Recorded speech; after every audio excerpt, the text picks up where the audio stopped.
This is Sandra Swan with Sandra Swan Star Power, and we highlight people who are culture changers who have invited Christ into their life, and the Lord has put them in strategic positions nationwide to influence the culture. And today, my guest is Jackee Andrews. She's with TP USA Faith. Welcome, Jackee. She's got an incredible resume as a former Trump administration official and a pro-life strategist. She now serves as a regional leader with TP USA Faith and mobilizes pastors and churches across multiple states and engages them to engage in the culture through biblical truth and public policy. And she is a multilingual experienced leader in nonprofit, public administration, public policy, and exceptionally skilled in strategic vision casting, coalition building, advocacy. Wow. Masters in public administration and community engagement. So Jackee and I met at Cornerstone Chapel in Leesburg, Virginia at the TP USA Faith event. And they empower local community faith leaders with tools to make an impact to transform the culture. She's a dynamic leader with a contagious enthusiasm for sure. And her mission is to connect people for positive culture change. So, welcome, Jackee. I'd love for you to share with our audience your personal faith story about encountering Christ. Wow, thank you so much, Sandra, for having me. It's wonderful to be here and to share my story and hopefully inspire some people. But I was born and raised in Nairobi, Kenya. I am totally a transplant from Africa to the United States, and I was born again at the tender age of 11. I was a young girl who had recently been enrolled in a Catholic boarding school. My mother got saved a year before I got saved, dramatically saved. She was walking on the streets of Nairobi from work, and there was this man who was preaching on the street. This man happened to be a tall Californian dude who was preaching on the streets of Nairobi. And my mother didn't know any of that, but she was in a very difficult situation in her life. She had recently, her life was just in chaos at that moment, and she was praying so much, trying to reach God, trying to figure out how to connect with God. And she stumbles upon this man preaching on the streets, and there was a little crowd that had gathered around him, and he would preach, and then he would make an altar call, and people would repeat the prayer, and then he would start over. So she stayed for the altar call, and she listened. She moved a little closer, and then he repeated the message over, and the second time she repeated the prayer, and she fell to the ground as if somebody pushed her, and then just dramatically, just she had this dramatic experience where when she got up, she Ah, says that she looked around and blue was bluer, the sky was much bluer, green, the grass was greener, everything was brighter.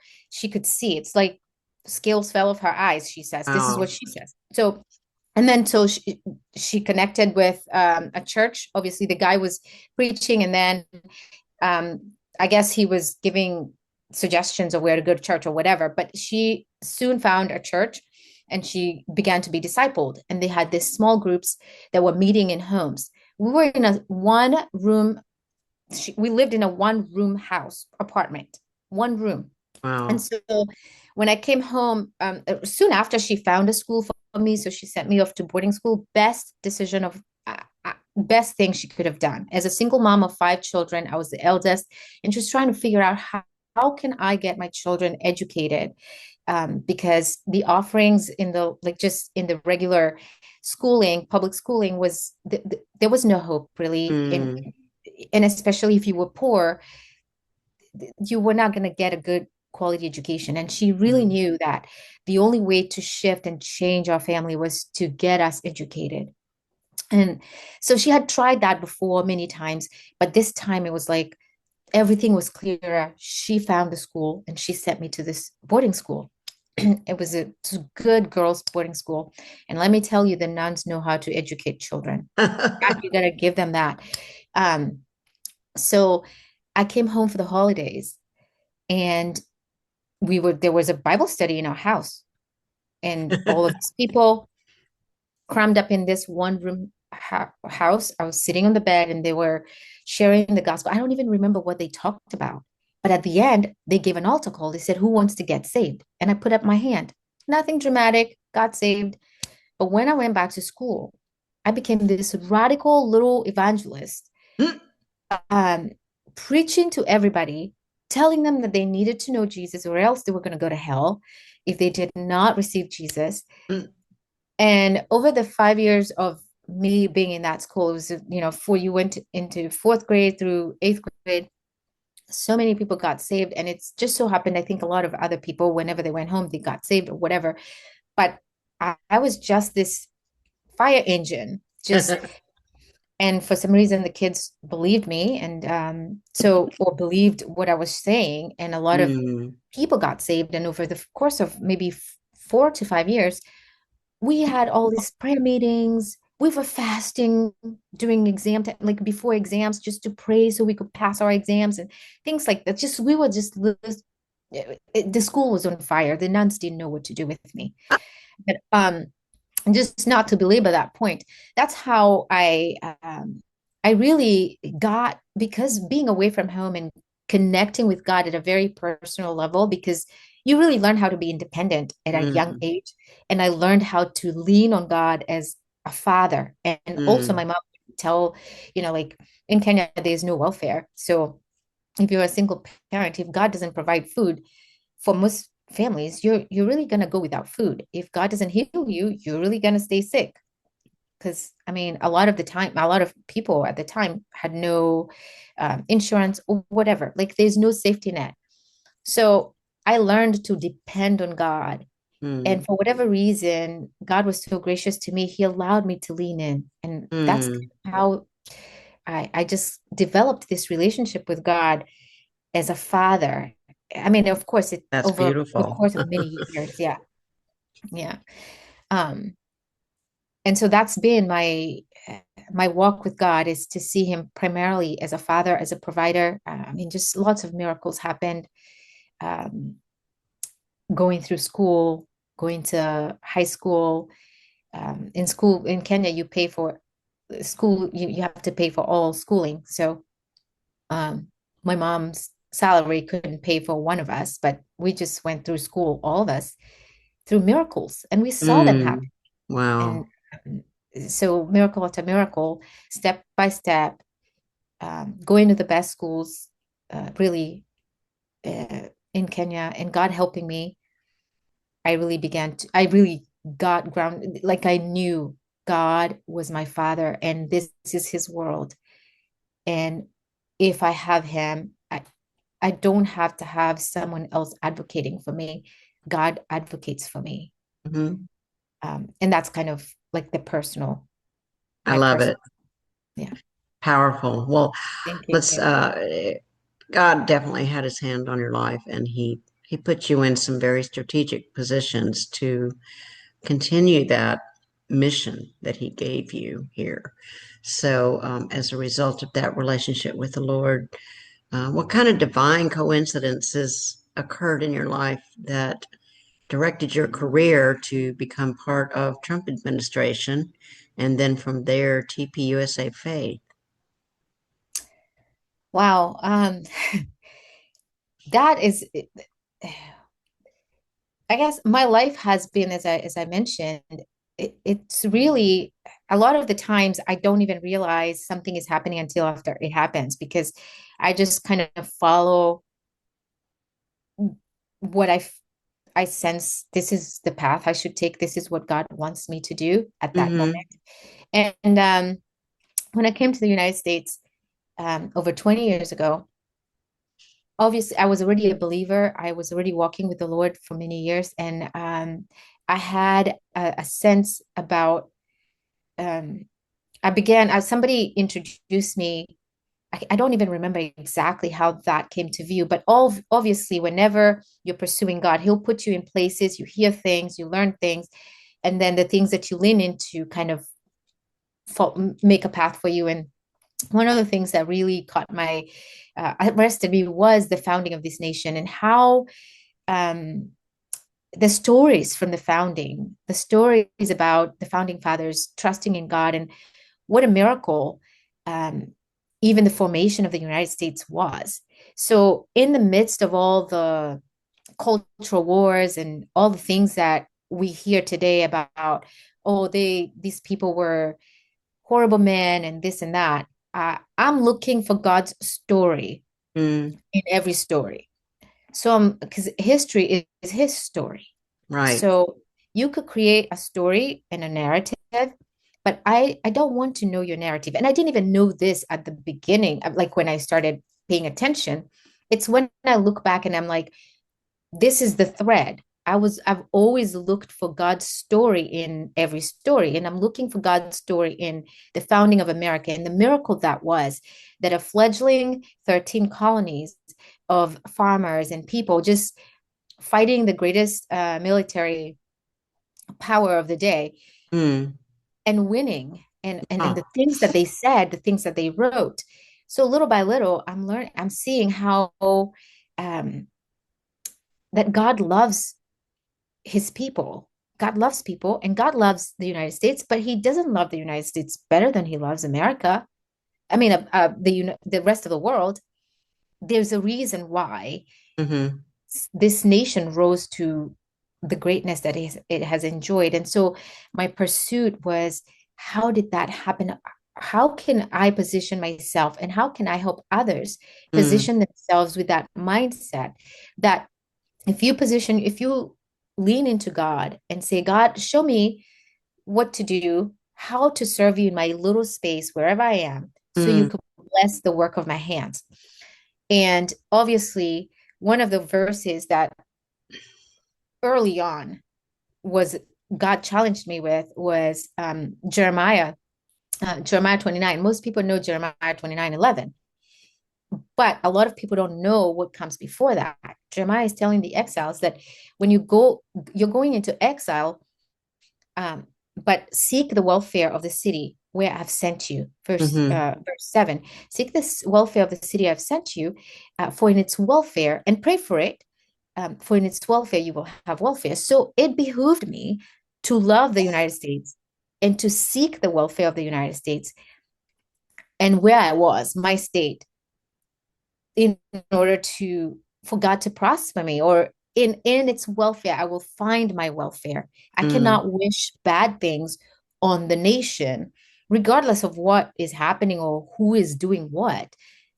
God is the one that I'm walking with, and eternity is a long time, and I'm just one little dot on the line of eternity. So I want that dot for me to count when I look back in eternity. So that was what really fueled my passion to figure out what God wants me to do. And obviously, the issue of life. And to me, it was just like, what? You're mm, fighting to be able to kill your own baby? mm, It's so unnatural. It's so evil. It's such a conspiracy, demonic conspiracy to destroy women's lives and destroy families and mm-hmm, destroy a nation. yeah, And so to me, I felt like this is a big issue on God's heart. And I learned, I first learned how to do that kind of work at the Family Foundation of Virginia. mm, That's where I cut my teeth understanding the issue and the depth and the policy process about it.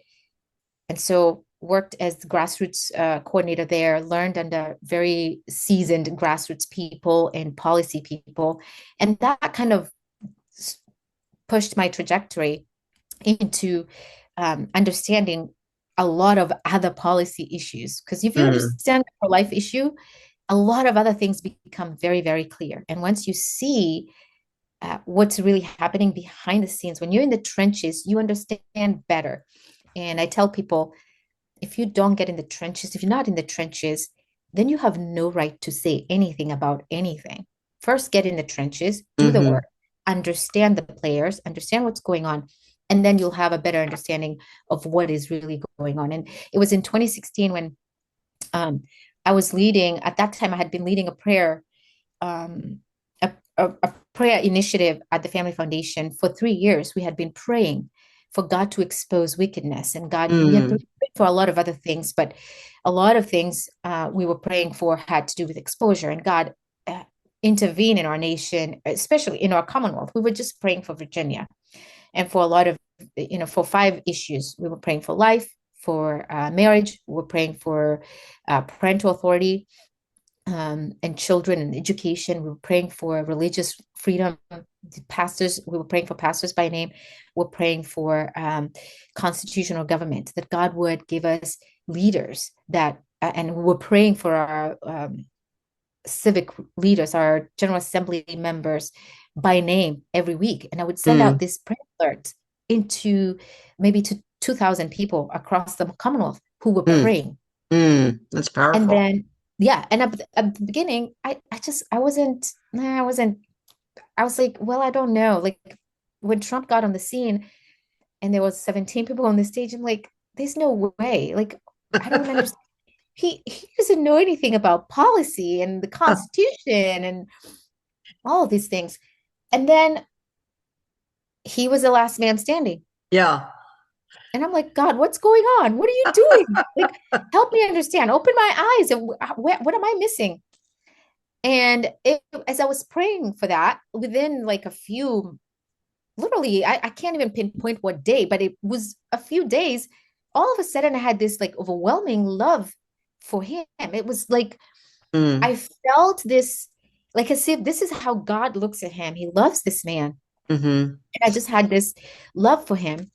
And at the time I was running for office, I had stepped in to run for Congress in 2016 in a primary in my district when there was a redistricting situation and there was nobody I thought there was nobody stepping up. So I stepped up and it turned out there was two of us who stepped up in one party.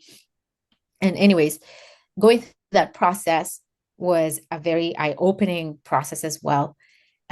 But with the love that I had for this man, I began to see things that I hadn't seen before.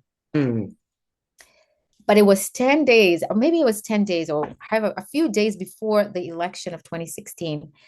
And he went to Gettysburg and he gave a speech and he said, these are the 10 things that I'm going to do. If you vote for me, this is my contract with America. mm, These are the 10 things you can expect that I'm going to do. And when I went home and I watched that speech, literally, I had goosebumps.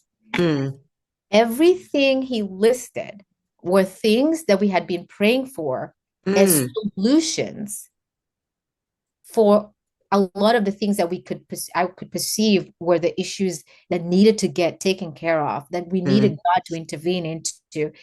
And it felt like he had gone and downloaded the answers to prayer that we had been praying for 3 years. And Oh, at that moment, my heart and my mind came together. And I not only loved the man, but I understood what God was doing. I felt like he was God's instrument hmm to answer the prayers that we had been praying. And I was 100% all in. I was all in before, but my mind was still kind of like, what about the Constitution and policy issues? And everything came together. And mm, so from there, obviously I was praying for him. I was praying for his administration. I was praying for things. And through many different circumstances, a friend of mine, I was at an event, a Black City event in Richmond, and a friend that I hadn't seen for maybe a couple of years came and I was happy to see her and we talked and she's like, you need to be at the Department of Education. You should be at the Department of Education. And I said, okay, all right. Well, at the time I was actually looking for work because I had lost my job at the time. I was working for Dave Bratt. If you know Dr. David Bratt, he was our congressman in the 7th district in Virginia. And I was working for him in the district office um, as a district representative. And I was also doing part-time a little bit of helping on after work to help him with his reelection. And we worked hard. But 2019, he lost, and no, 2018. Yeah, it was 2018. He lost, and for whatever reason, I could not find a job. I have never had to look for a job in my life. Every job I've had up until that moment searched me out, including him. Mm. And I thought, oh, it's just a few weeks, I'll find a job. The whole year, I could not find a job. And I was like, what in the world is going on? But in the midst of all of that, I was doing some, like side jobs, teaching English as a second language and things like that. What is And your then other language? Spanish, and my mother tongue is Kikuyu, and then Swahili, Mm-hmm. which is the national language in Kenya. Mm. And I learned Spanish when I came to the United States, and I learned German in high school and after high school. Wow. So Um, how many languages is that? Three or four? uh, five. Five. Okay. Yeah. But anyways, this friend of mine just mentioned it, and then it was kind of like, okay, well, we kind of talked later, and she said, hey, there's a position at the White House. You should try and apply. So I applied. It wasn't quite the good fit. And then a few months later, a position opened up at the Department of Education. And so um, sent in my resume, and things moved pretty fast. And it was a very pivotal moment in my life, personal life, because I had just gone through this um, excruciating experience of separation. My marriage had fallen apart, and I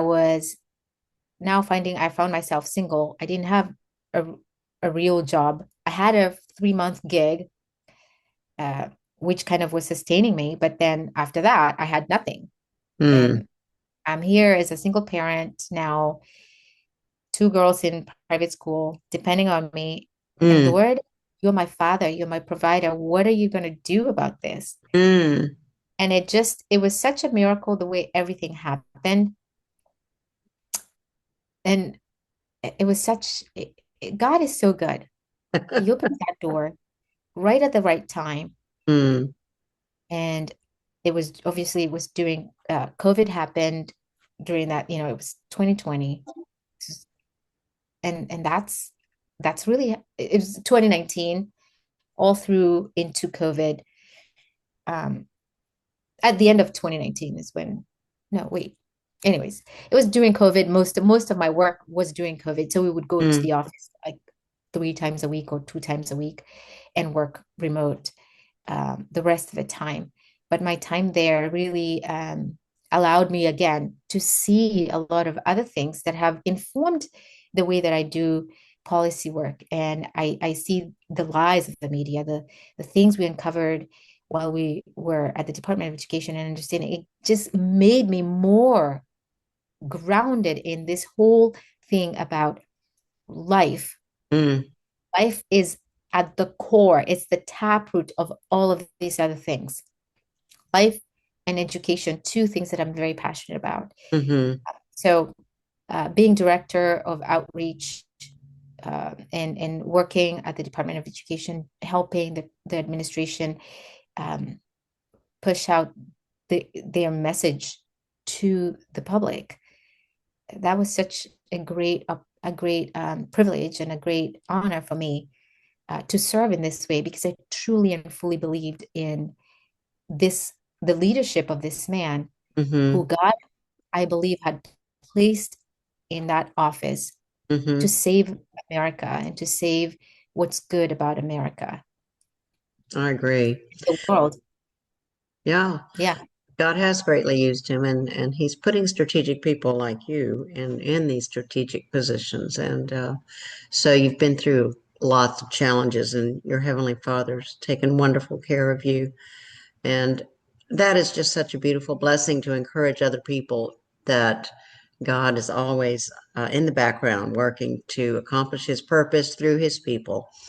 Um, I wonder, as a pro-life strategist, have you ever encountered or had to pray for grace for the Lord to help you love your enemies or bless those that curse you? I know that's a hard question, but that is a lot of Christians are having to deal with those issues, and sometimes opposition is tremendous because you're advocating for life and for His kingdom. So, have you ever had to pray for the grace to forgive your enemies and to bless those who curse you?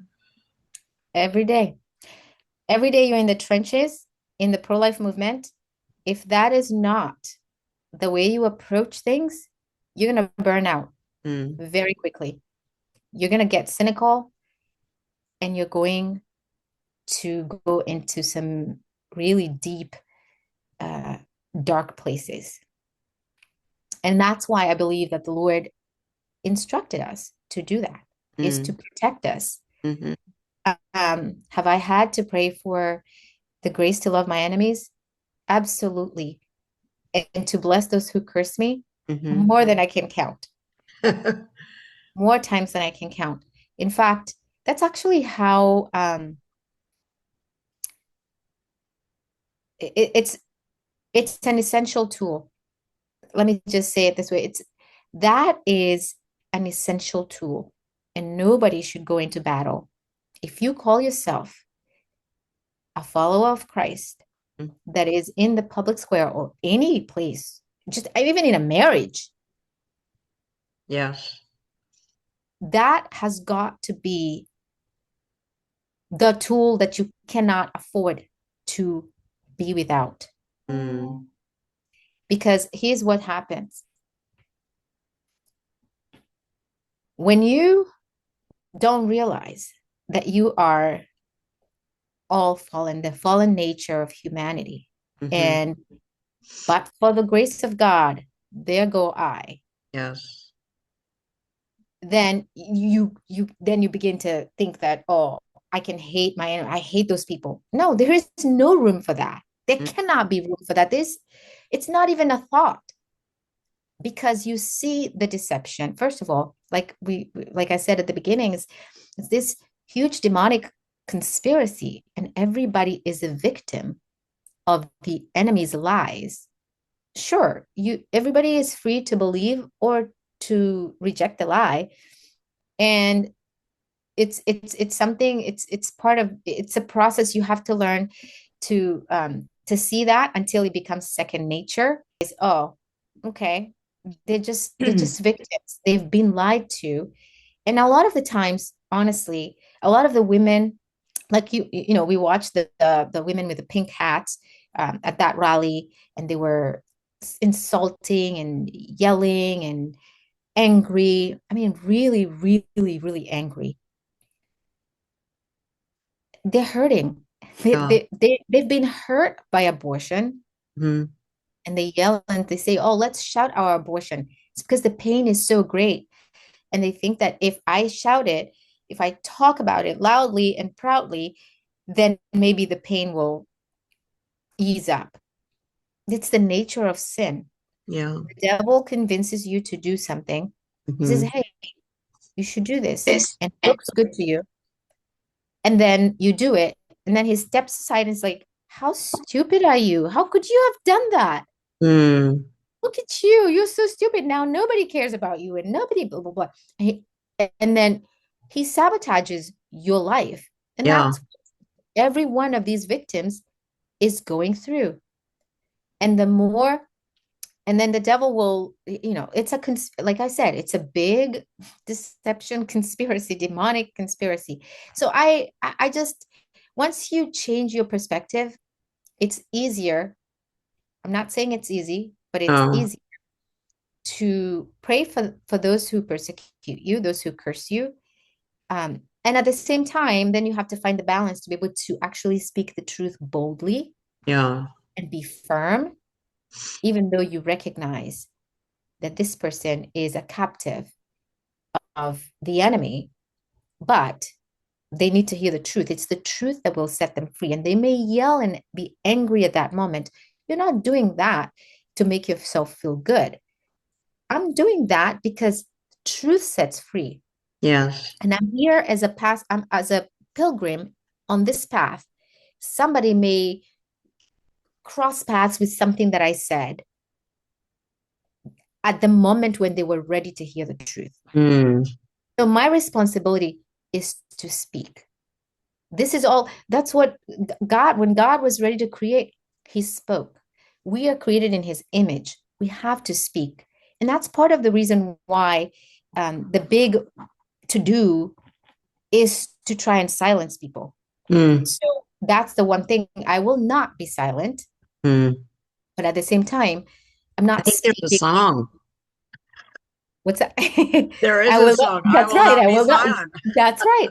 I will not be silent about the goodness of God and Hmm. about the truth that will set people free, the truth that set me free. I want to shout it from the rooftops in every avenue, in every system, everywhere that I can, because somebody will come along and hear that word. And sound doesn't die, right? Sound, when you Right. speak, sound goes on and on and on and on. I'm a firm believer in that. So faith speaks. So I'm going to speak and trust God to let my Mm, voice touch whoever will be ready to hear it at that time. But I will not be silenced. And that's part of the reason I was quite internally militant about 2020 when we were being told to shut up and put up and do what we're told. mm, I was just not going to be silent. hmm. I refused to be silent. Well, So that and along that lines, I guess I really want our audience to know about your upcoming event because that is really the major push of your next TPUSA Faith event coming up. So um, if you can connect with our audience to invite them to this next event, can you share how they can invite TPUSA Faith into their community, into their church, and get enthused as you are with the mission that God's given you, and you can empower others to um, have the tools they absolutely, need to be yes. His ambassadors here while He's put us here temporarily. So, Absolutely. Thank you for asking that. So we've been doing events in Virginia and to really bring into view what has been happening in the General Assembly. Many people, not enough people, know about the abortion amendment that's being pushed through the General Assembly. Which it was passed last January, and we have an election, and then they're going to pass the same language if they can in the next General Assembly after the election in November.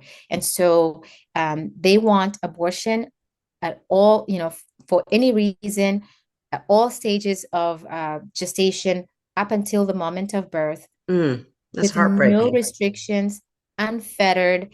Anybody can, all kinds of evil that you can imagine, no protections for women, no safety standards, nothing. And nobody can intervene to try and stop. And once they put it in the Constitution, then it becomes a right, just like any other rights that we have through the Constitution. So nobody can really make a law against that, against it, against abortion, or try to restrict anything about abortion.